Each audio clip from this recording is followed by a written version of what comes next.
Today, I have a great pleasure to have Craig Calhoun with us. And Craig is a distinguished member of University of the People President's Council, but way above it and more than that. I thought that maybe I should give him a proper introduction, but then I thought that the entire time will go by describing his amazing history. So instead, I will ask you, Craig, to tell us a little bit about yourself, about your history, and what you have gone through until this day. Well, thanks, Shai. Thanks above all for the University of the People, which is just such an exciting and important project. So it's a pleasure to be involved, and it's an honor to have you interested in me. What can I tell you? You say, about my history. What drew me to higher education? Well, what drew me to higher education is loving higher education.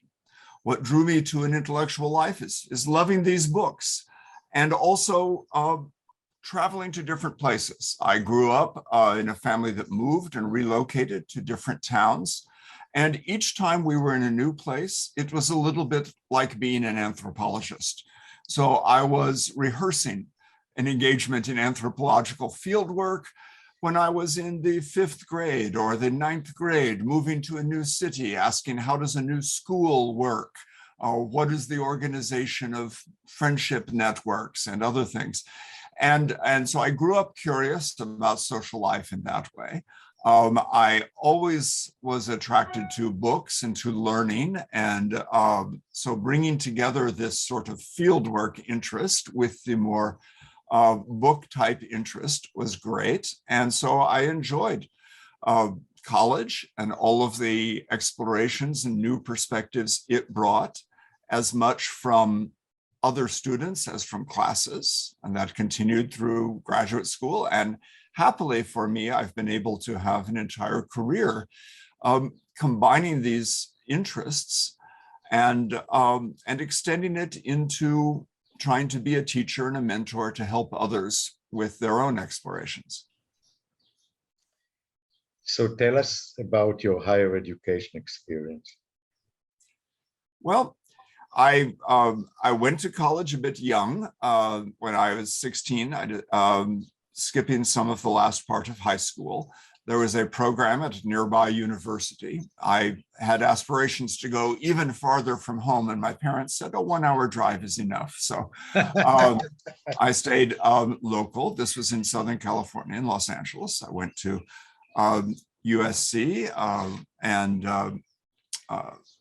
I was there until I was 19, and then went on to briefly Princeton, then Columbia, then graduate school in England, which was my first chance to get to know another country. I had been all over the United States. I'd been to all the continental United States as a child because my parents wanted us to know our country, but I had not been in other countries. So England was an easy other, speaking almost the same language, and having various things in common, but enough difference to feel it changed. And then I traveled in Europe, and then eventually spent time in Africa, writing my master's thesis in Ghana and working there, and then later working in China. So I've had the chance to spend time a lot of different places.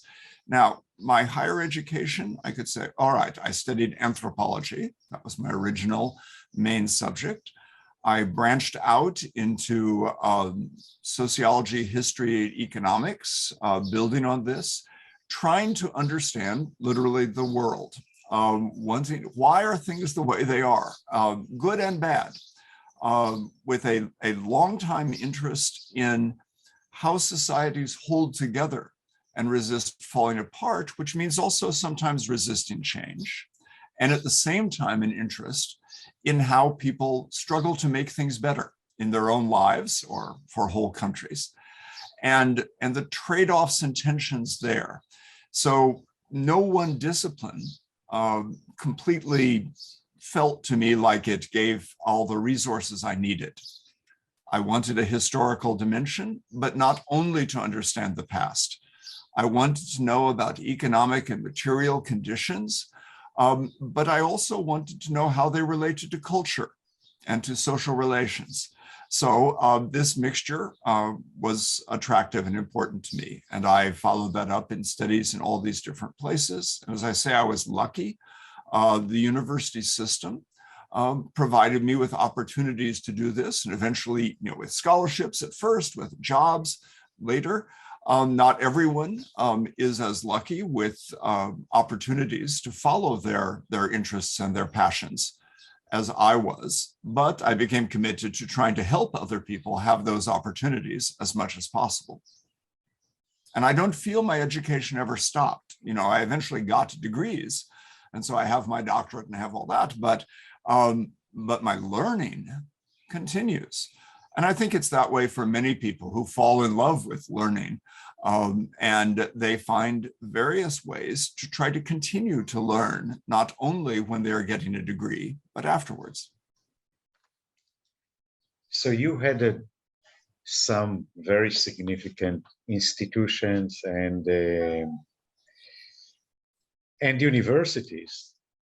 So you have a very different perspective on higher education than others, because you went all the way and actually experienced quite different backgrounds besides being anthropologists, which check it as a kid, as you said, since you were a kid. How do you see University of the People? How does it fit within the higher education system that you know so well?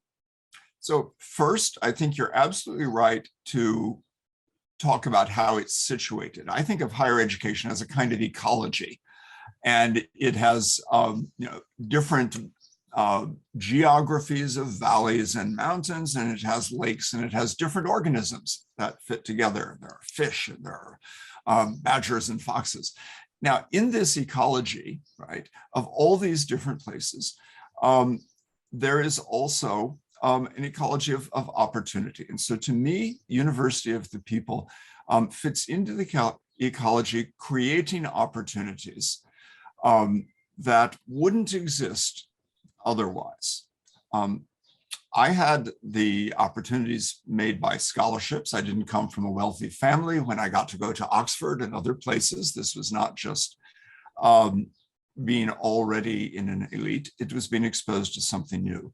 I think University of the People takes that to scale. How do we create new opportunities for people, first, who might not be able to afford something else? Second, who might be in a physical place where they can't do that? Third, who are working at the same time they're going to school, so they can't move across the country or the world? And fourth, who have a desire to enter higher education at a different stage of their lives. Some people get to enter when they are 18. Some people enter when they're 28 or 38, because that's when the opportunity arises. Conventional higher education has a very traditional notion. It fits people into the boxes. You start when you're a certain age, you go through the degrees in a standard way, you study full-time, do all this. I don't think that fits most people's lives anymore.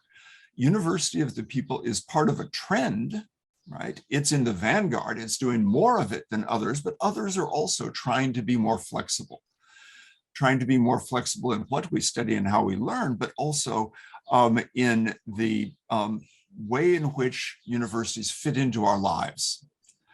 And very few people can just give over 4 years of their lives to full-time university. University of the People is flexible.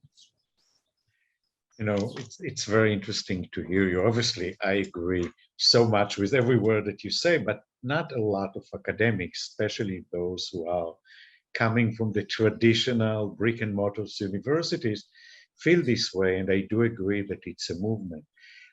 Where do you see higher education is heading toward? And combining with it, what do you think that COVID did to higher education? Or what would be the outcome when eventually COVID will be fully behind us, if ever?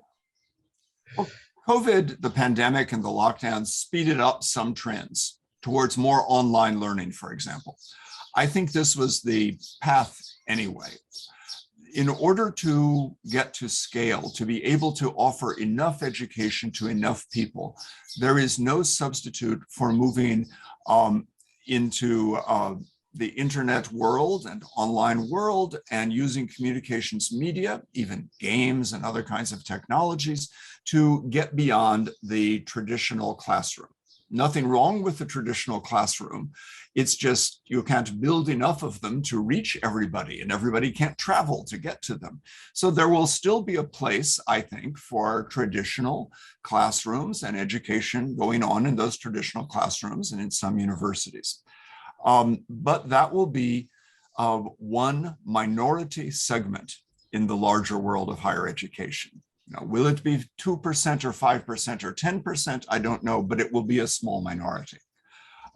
Second, the trend, as I hinted before, is towards flexibility, which means people will mix and combine different educational resources and opportunities. They may spend 1 year full-time in education. Then they may get a job and continue their education part-time.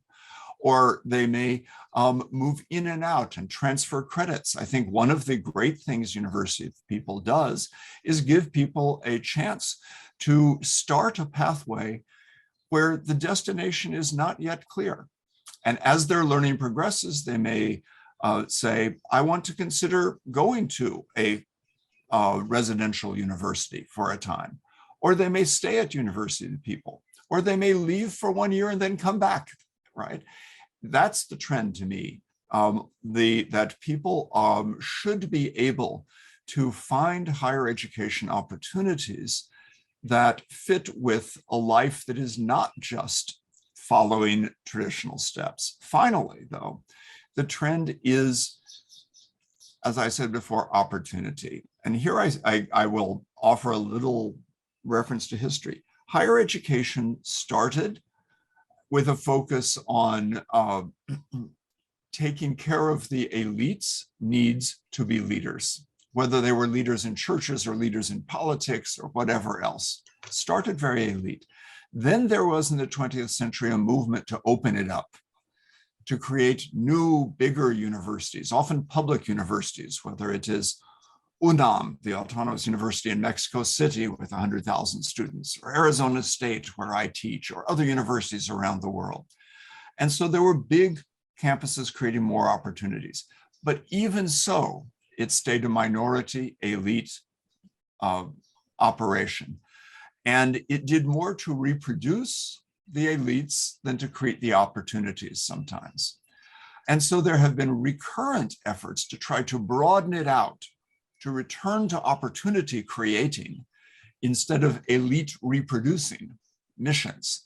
But those two are always a little bit in tension with each other. They're always both there. Now I think we see in the world the need for so many people who can bring skills, who can bring knowledge to different areas of life, that we are again in a phase of opening up opportunity, where that's the dominant concern. We don't need just a few elite doctors. We are very happy to have those elite doctors, but we need lots of doctors, lots of nurses, lots of technologists in medical care. And the same is true of other fields besides medicine. We need to dramatically scale up, even teaching for elementary and secondary school students. There is so much need to improve that we can't wait for a kind of trickle of people through traditional paths. We have to open up the pathways.